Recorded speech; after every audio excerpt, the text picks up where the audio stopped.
संस्कृति के, चाहे वेद हो, उपनिषद हो, चाहे गीता हो, चाहे महाभारत हो, चाहे रामायण हो, जिसका प्रचार देश ही नहीं विदेशों में जाकर किया। युवाओं को संकल्प दिलाने का समागम है, युवा जनप्रतिनिधियों को संकल्प दिलाने का समय है। और आपको भी धरातल पर आज जो जिस तरीके से डिजिटल आज जो इंटरव्यू लेने का मुद्रा योजना के माध्यम से स्वावलंबी बनाने का कार्य देश के यशस्वी प्रधानमंत्री जी रहा है कि युवा सबसे श्रेष्ठ है, सबसे आगे है, सबसे तेज है, राजनीति में आगे युवा आ रहा है।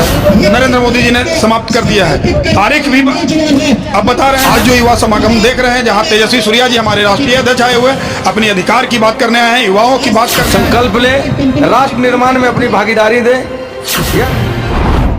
नमस्कार, आप देख रहे हैं पीटी न्यूज। आज हम उपस्थित हैं पटना राजधानी के जो मिलर हाई स्कूल के मैदान में। यहाँ पर जो है भारतीय जनता पार्टी द्वारा युवा समागम सह युवा जनप्रतिनिधि सम्मान समारोह का आयोजन किया गया है। आखिर आयोजन का मुख्य पर्पस क्या है? तो आयोजन का मुख्य पर्पस है कि स्वामी विवेकानंद के जयंती के शुभ अवसर पर यह युवा समागम का आयोजन किया गया है। अगर स्वामी विवेकानंद का इतिहास की चर्चा करेंगे तो वह भारतीय संस्कृति के, चाहे वेद हो, उपनिषद हो, चाहे गीता हो, चाहे महाभारत हो, चाहे रामायण हो, जिसका प्रचार देश ही नहीं विदेशों में जाकर किया था और भारतीय संस्कृति का उल्लेख किया था। तो इसी पर हमारे भारतीय जनता पार्टी के कार्यकर्ता मौजूद हैं, जिनसे जानकारी लेंगे कि आखिर विवेकानंद की जयंती पर युवा समागम सह युवा सम्मान समारोह का आयोजन क्यों किया गया है। सबसे पहले आपका स्वागत है सर।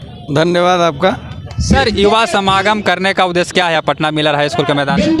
युवा समागम करने का मुख्य उद्देश्य यह है कि आज स्वामी विवेकानंद जी का जयंती है और युवाओं के प्रेरणा स्रोत, पार्टी के विचारधारा के स्रोत स्वामी विवेकानंद जी के जयंती के अवसर पर युवाओं को याद दिलाना है कि राष्ट्र के प्रति आपका कर्तव्य क्या है।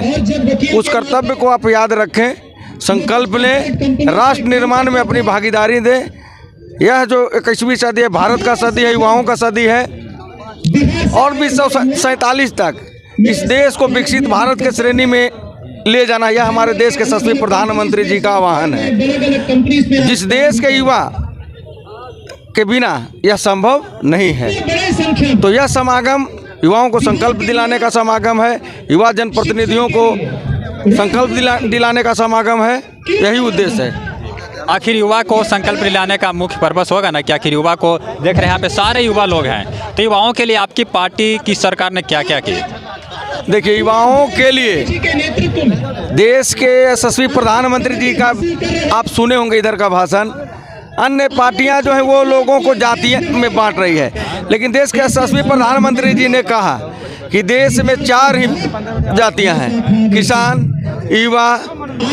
तो युवा एक ऐसा वर्ग है कि किसी देश के युवा ही, कहा गया है कि युवा ही राष्ट्र की शक्ति होते हैं और जिस प्रकार मनुष्य के शरीर में रीढ़ का काम है वो देश के युवा होते हैं। तो युवा जब संकल्पित होंगे, राष्ट्र निर्माण में अपना कदम बढ़ाएंगे तो निश्चित ही भारत विकसित राष्ट्र बनेगा, राष्ट्र का निर्माण होगा। आखिर आपकी पार्टी की सरकार ने युवा के लिए क्या किया है? युवा के लिए कई ऐसी योजनाएं चल रही है, स्टार्टअप योजना, मुद्रा योजना के माध्यम से स्वावलंबी बनाने का कार्य देश के यशस्वी प्रधानमंत्री जी किए हैं। और प्रधानमंत्री जी का यह सोच है, भारत में जो मानसिकता था कि हमें रोजगार मिले, वो चाहते हैं कि देश के युवा अन्य लोगों को रोजगार दें। यह युवा भारत को आह्वान करते हैं युवाओं से बनने के लिए, और यही उद्देश्य है, युवा रोजगार देने वाले बने, युवा राष्ट्र के निर्माण में अपनी भागीदारी सुनिश्चित करें। आप रोजगार पाकर स्वयं का पेट पालन कर सकते हैं, अपने परिवार का भरण पोषण कर सकते हैं, लेकिन जब राष्ट्र निर्माण के लिए आप रोजगार देने वाले बनेंगे तो आप संपूर्ण भारत का पालन कर सकते हैं, यही उद्देश्य है। आप क्या कहेंगे युवा समागम के बारे में? आप जैसा कि अभी बिहार के सभी कोने कोने से आए हुए युवा साथियों को भीड़ जिस तरीके से आप देख रहे हैं, इसमें कहने को अब कुछ रहा है क्या? अभी तो आपको देखने की ज़रूरत है, कहने के लिए तो अकेलापन काफ़ी है। आज जनसमूह आपके सामने है। आज जिस तरीके से भारत के नरेंद्र मोदी जी के सरकार में आज युवा अपने ही अधिकार की बात कर रहा है और अधिकार के साथ अपना विकास की बात कर रहा है। क्या ऐसा पहले कभी था? आज आज़ादी के हम 75 साल पूरे कर चुके हैं और शताब्दी दिवस की ओर नज़दीक में है। क्या युवाओं को आज तक क्या मिला है? परिवारवाद, घरवाद, हमारा बेटा, हमारा पोता, हमारी पत्नी, इसके अलावा सारे युवाओं, सभी जातियों और सारे धर्म के लिए किसी ने कोई काम किया है क्या? आज 9 वर्ष हमारे भारतीय जनता पार्टी के सरकार का केंद्र में हुआ है और आने वाला 23 और 24 अगर आप सभी ने साथ दिया और युवाओं का इसी तरीके से आह्वान इसलिए किया गया है कि हमारा 23 और 24 में जितने वंचित, गरीब और सभी धर्म और सभी जाति के लोग यहाँ रह गए हैं, उन सभी के साथ सबका विकास और सबका विश्वास के नाराओं के साथ सभी युवाओं को आगे बढ़ने का अवसर मिलेगा, चाहे वो राजनीति हो, चाहे रोजगार हो, शिक्षा हो, स्वास्थ्य हो। ये दारू का, बालू का और इस तरीके की जितना जो थुलमुल लोग के अंदर में पूरे बिहार ये जैसे बंद हैं वो नहीं रहेगा। हम पहले 2024 में केंद्र में सरकार बना लें। जैसा आप देख रहे हैं कि नरेंद्र मोदी जी की सरकार के बाद प्रमुख 3, 4, 5 मुद्दाएं जो हैं, जो पिछले 400 वर्षों से चली आ रही थी। श्री राम मंदिर जब चुनाव आता था, इसका एक मुद्दा बना के हम लोगों इसके पीछे ही भागते थे। आज वो श्री राम मंदिर का मुद्दा ही नरेंद्र मोदी जी ने समाप्त कर दिया है। तारीख भी अब बता रहे हैं और दिन भी निश्चित कर चुके हैं। आने वाला 22 तारीख को, आने वाले 22 जनवरी को हम सब श्री राम भगवान का, नरेंद्र मोदी जी के सौजन्य से यहाँ पूजन का समारोह शुरू कर रहे हैं और पूरे भारतवर्ष में दीप प्रज्वलित करके श्री राम भगवान को यहाँ अपना नया घर देने जा रहे हैं। और इसलिए आज सारे युवा बहुत ही खुश हैं, आगे की ओर हैं।